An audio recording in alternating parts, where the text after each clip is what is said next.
Something that Christians love to bicker about is church growth. How big is too big? How small is too small? Growth metrics and such like that. I think one that's very helpful that not enough people have kept in mind is called Dunbar's number. And it's basically the idea that one person has the reasonable ability to maintain relationships with really about 10 people, and that they can have like acquaintance level contact with other individuals up to about 150 to 200, and that's it. After that, you end up meeting people multiple times.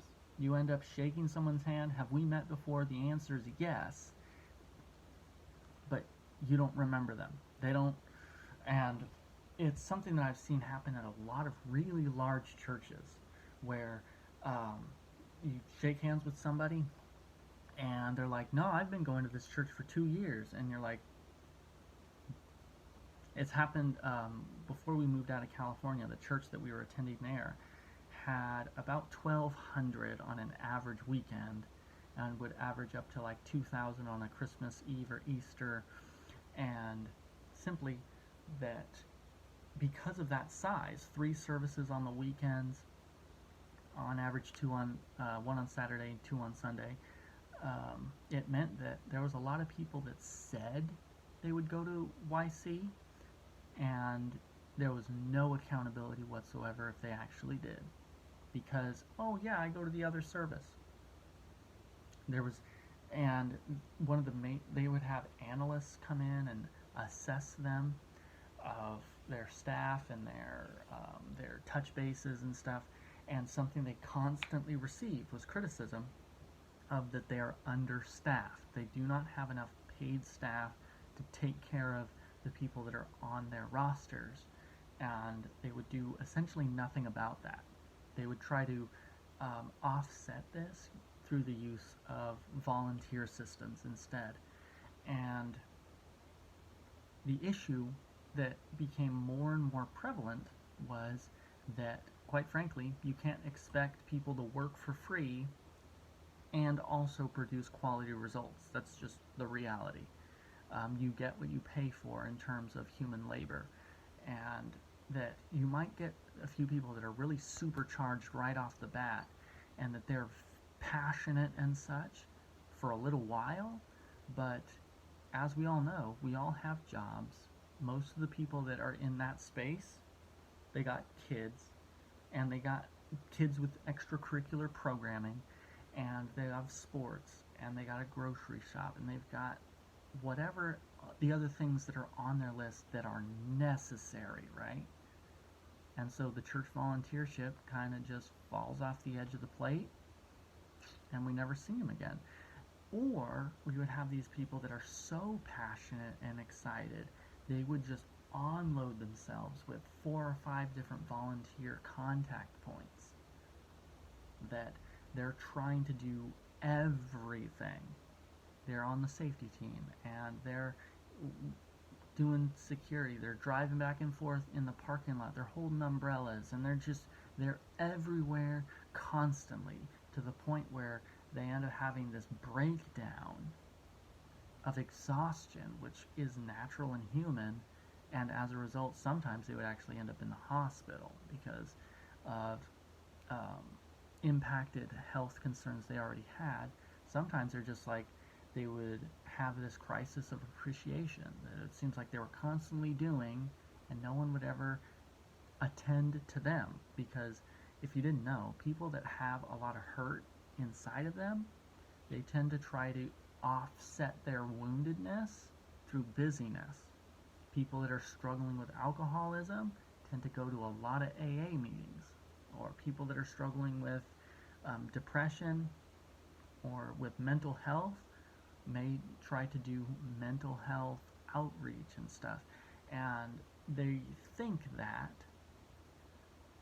their busyness will offset or substitute for self-care, and it doesn't work like that. In fact, it does the very opposite in a lot of ways. It's true that helping others can be very salvific, but it also can be very detrimental for people that are prone to addictions or that are prone to manic states and such. And it can be incredibly detrimental. And so it's something that you need leaders that are able to hold people accountable and that are able to look in on the lives of their volunteers in order to make sure that they're having good points of contact and that they're studying scriptures and that they have a good solid prayer and worship life and that they that's a leadership problem that cannot really be offset by volunteerism. And so we have this thing, it's called Dunbar's number, that says that the average person can handle 10 really close relationships. That's usually, for instance, you'll notice at church, for instance, that one or more families tends to be really close and that there's not a lot of stuff radiating out from them. It's because they found that 10 to 12 that they're really close with and that they know each other, they know each other's kids, they go weekend tea times, and they might even work together, but probably not. They are at each other's house during the weeks and stuff. Like, they know each other. And then radiating out from that in increasing level of obscurity and acquaintanceness, a person will have a familiarity. The "how are you doing, brother or sister" type conversations. How are things going? Oh, your wife's name is those conversations, up to about 150, maybe 200 at the max. After that, yeah, I recognize that person's car, right? And that's about it. As a result, my argument is that a pastor, shepherd of a congregation, can handle up to 200. You can really push it if you want to, up to like 250, but that's it. And that I don't think it's a mistake that any time Jesus' crowds, he had his 12 disciples, of which even then he lost one, right?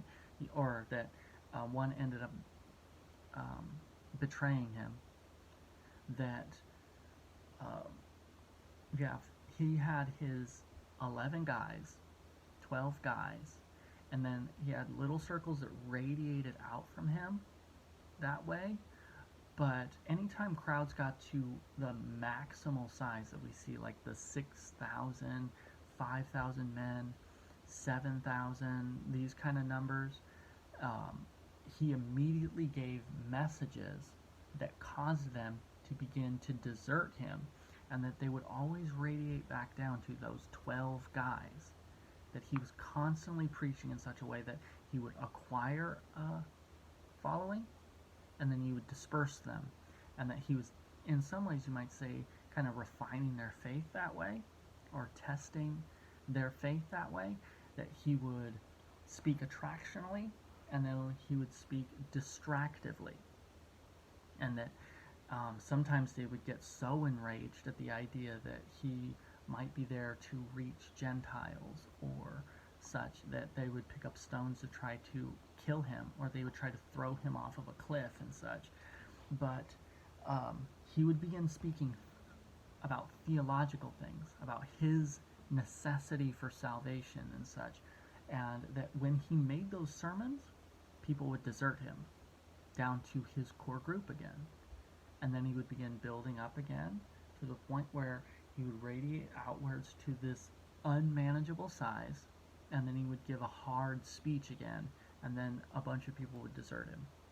Instead, what you see in today's churches is that you need to have growth metrics, and you need to do market research, and you need to do these sorts of things in order to constantly bring in more and more and more people. You need to have your community outreach, and you need to have all these things to constantly draw people in. Jesus didn't really do that. He would supply the needs of the people that he had in his sphere of influence, but he never went after large crowds. crowds went after him. And that when he began to detect that the motivations that those people had was not salvation, was not theological in nature, was materialistic in nature, instead wanting more food, or they were wanting a conquering king to free them from Rome and such. When he detected that they began to pursue material outcomes from him, he would immediately begin preaching these hard theological concepts, and people not wanting to learn theology, wanting to only have their internal cravings met, they would desert him. And I think there's something for churches to acquire here, that you shouldn't only be attractional. There are some places that are so attractional that when they finally draw people into the center, there's no substance. And no wonder that those people, either they don't stay at all because they were never saved, or they never grow because there's nothing for them. There's no nutrients to feed any kind of growth initiative. And they end up burning out. They end up, and just blah, blah, blah. And often, the people that attend those churches as well are incredibly theologically ignorant. I've noticed as well that they tend to be the first ones swept up by heretical cults. Before we left my hometown there in California, we had something called the World Mission Society Church of God take up residence in town, and I had a few different confrontations with them, and that there was multiple people at the church I was attending and that I was on staff with that recommended these people. And what they were teaching was a mother goddess cult, essentially, is really what it was. It's this really obscure anti-Christian teaching, but because people didn't know solid Christian theology, they had been swept aside, and just the wolves devour those congregations, whether that's the atheist type that sweep them up on the internet, or if it's the ones that they graduate from high school, they go off to college, and then that's when they find out that they've never actually had any real sense of faith in Christ, or it's the ones that they get swept up in these weird cultic movements, or they get swept up by the Mormons or the Jehovah's Witnesses, or so many other things, because of the fact that the church that they were attending, the church, the type that I was on staff with, has no rootedness. Jesus even taught this when he's talking about the parable of the four soils. The first one, right, on the road, on the wayside, in which Satan comes in and just snatches up that seed of God's truth. Never even has an opportunity to take root. And then the second is the stony, right? It grows really quickly because people receive it in joy. But the sun bakes it to death because there's no rootedness underneath it. And it says that the hardships of life dry it up. And that later then you have the thorny, right? There's weeds, and that they end up choking out that little bit of seed of growth. But I think what's missed often, the only difference between the four soils, between the one that is really productive and the one that Satan comes and steals the message immediately, is the attention to the dirt. That's the only difference. That if you've ever watched someone that wanted to prepare a garden patch or a field, even like a farmer, you watch out in the spring when you start seeing the tractors dragging their diskers around and stuff, you'll notice all of a sudden a bunch of massive stones start coming up out of the dirt that weren't there before, or that you couldn't see before. Even if you go down into your backyard, I bet, you put a couple of shovelfuls of dirt into a hole, it's usually, you get like 6 to 9 inches of just kind of soil and dirt, underneath that you start getting sizable rocks. It's because the dirt hasn't been prepared. And that the same thing of that if you just let a piece of earth just kind of do its own thing for a year, like the way farmers will let a patch of dirt just kind of lie fallow for a season, it'll grow massive thistly nonsense coming up out of it. You'll get all kinds of weird seed heads from stuff, and that eventually they'll come through with a discer and they'll plow all that stuff into the dirt, and that by doing so they're getting new plant nutrients into the soil. But until they do that, until they drag their discer over it, until they put their plow blade through the soil, all of this stuff is going to look the same. And so what I'm encouraging people to do, especially pastors, is to respect your limitations. You really can only 200, 250 if you really want to push yourself. That's it. So if you want your church to be larger than that, which I think is probably a mistake, you need to be hiring additional pastoral staff members that are going to be able to share that load.